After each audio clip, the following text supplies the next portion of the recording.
A very good evening to you and welcome. Thank you so much for joining us. My name is Reha Bomboi and that's also the name of the YouTube channel.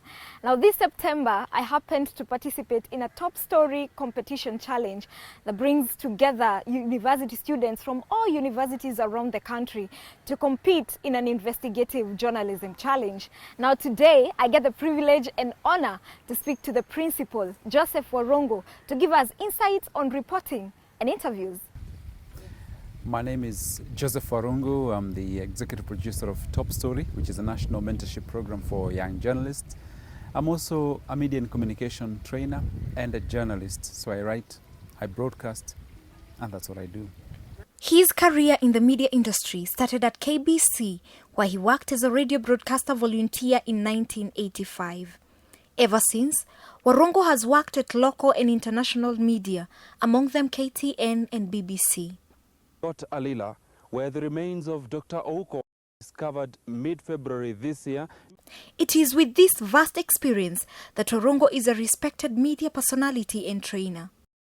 According to him, a successful reporter should be a person with good analytical mind and the ability to socialize. A good reporter needs 3 core skills: the ability to write well, the ability to speak well, and also the ability to interview well. Some of the key things which are difficult to teach, well, you can nurture them, but they're difficult to teach per se, is a sense of curiosity. For me, a good reporter, one of the qualities I look for in a good reporter is someone who is curious. Curious is what brings news. By curiosity, I mean you must question everything, even what is taken for granted. You must question whether your mother is really your mother. You know, how do you know? You must question where you live. It means that as you go, home from work or from college, and if there is a car that's always parked in your neighborhood in a particular place at a particular time, and this one day it's either not there or it's parked differently, you must question, oh, so what happened here? Usually, sometimes that's the beginning of a story. So curiosity is really key. The other thing is, as a good journalist or as a good reporter, you must be interested in people. I have seen some journalists who have no interest in people, and I don't know who they intend to report for, because as a journalist, your interactions are a lot with people. You reflect real life by speaking to people, by interacting with them. So you must have an interest in people. So then you cannot have an attitude, and you cannot have celebrity status. You cannot be a slay king, a slay queen, or a slay child. You have to, be able to humble yourself. If you see people roasting maize on the roadside, you should be able to join and say, guys, what's going on? That's where you get your stories from. And then the other one is to have, usually I think we have 6 senses. You should have about 8 as a journalist. So you must hear what people are not saying. When you speak to someone in an interview, you must be able to listen out to, usually they'll tell you the obvious. I'm telling you the obvious. But through your power of observation, using all your 8 or even 10 senses, 10 senses that a journalist should have, you should be able to tell, what is it that this guy is not telling me? When I hesitate in my answers, what's that hesitation for? The other thing is that you must be really observant about your environment, about the people around you, and about yourself. Your ears must have a really, sense, so highly well tuned that as you walk, you should be able to decipher things in their environment and say, oh, did I hear something there?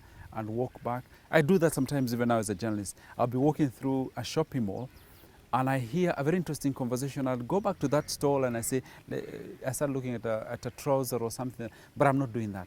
I'm listening to what these guys are saying. Hey, alikuwa hapa juzi. Kwanza ni mara so I want to know who is this. So stories about people. We share stories a lot. You must have that sense of, deep observation, curiosity, and a heightened senses must all be alert. When you see people, you must see through them and beyond them. Interviews are integral to information gathering. I ask him how to ensure a successful one. An interview is a very fundamental unit of human communication, husband to wife, parents to child, etc.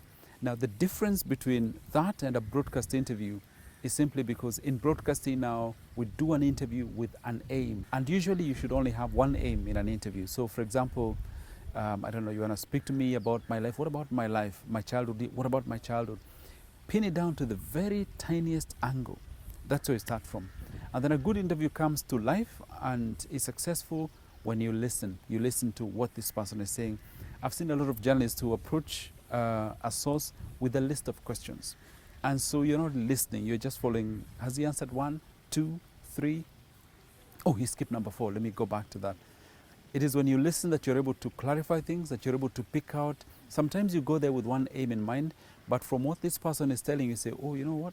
I will change the direction of this interview. What he just said right now is something that is so important, more than what I wanted to speak to him about. Those are kind of the tips that I would share about doing a really good interview. The ability to listen and the ability to ask short, direct questions. When you ask direct questions, most often you'll also get direct answers.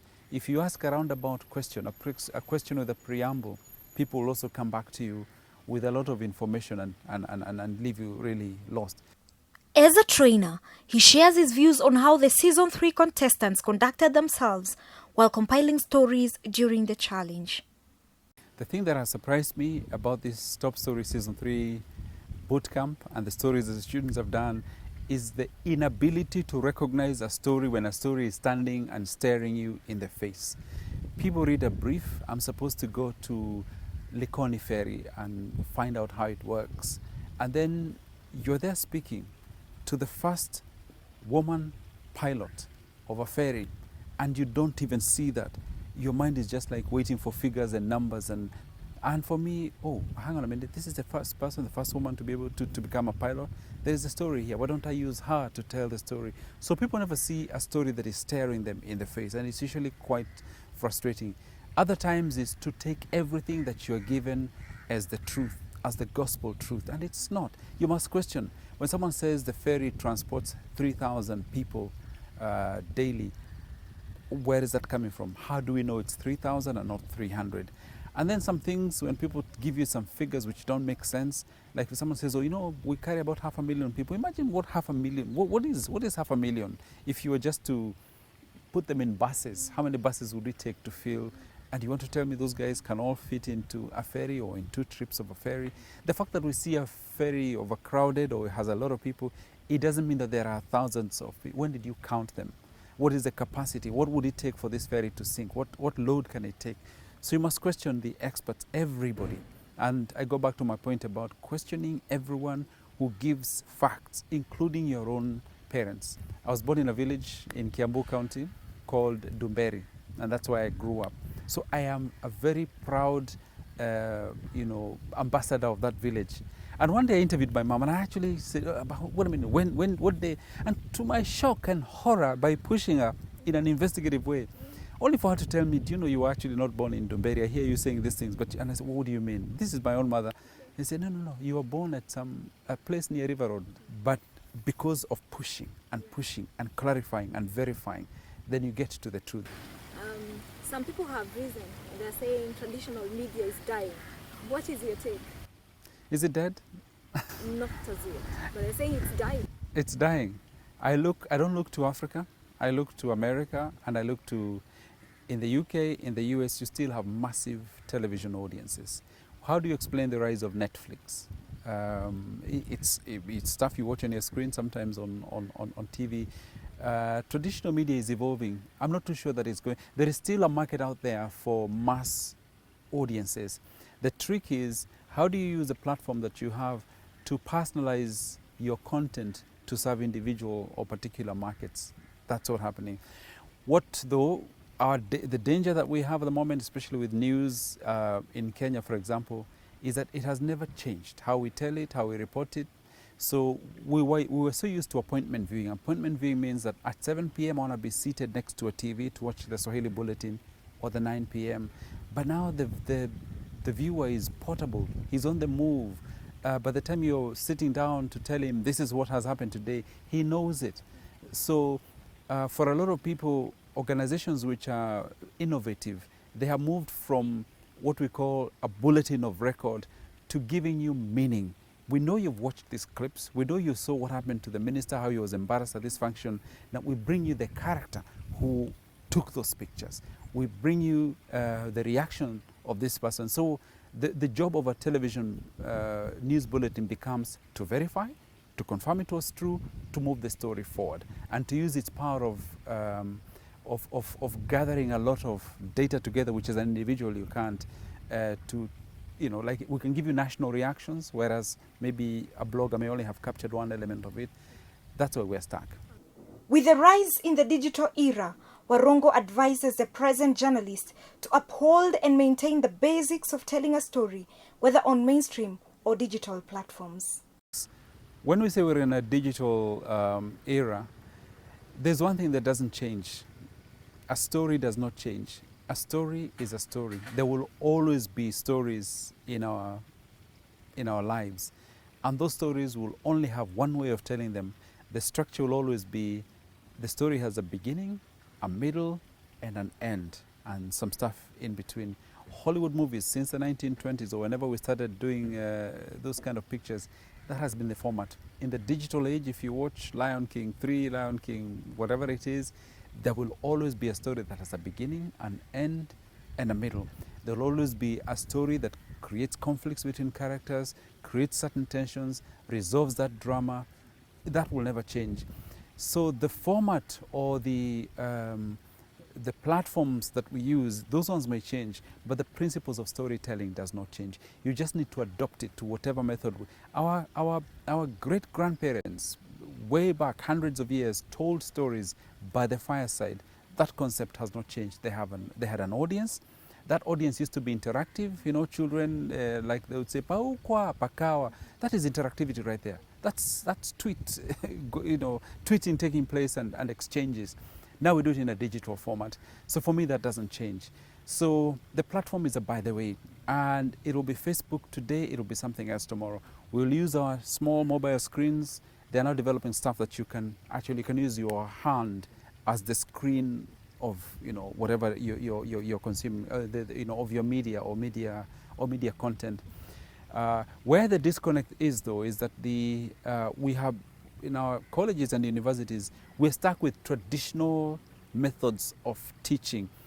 So, for example, in the digital world, things are a lot more pacier. We are a lot more visual, as opposed to, you know, what they teach there. Oh, you know, you must start with this paragraph and go to this and go to that. Rules have been changed. Have changed. I think those people who work in film and television were used to the landscape type of filming.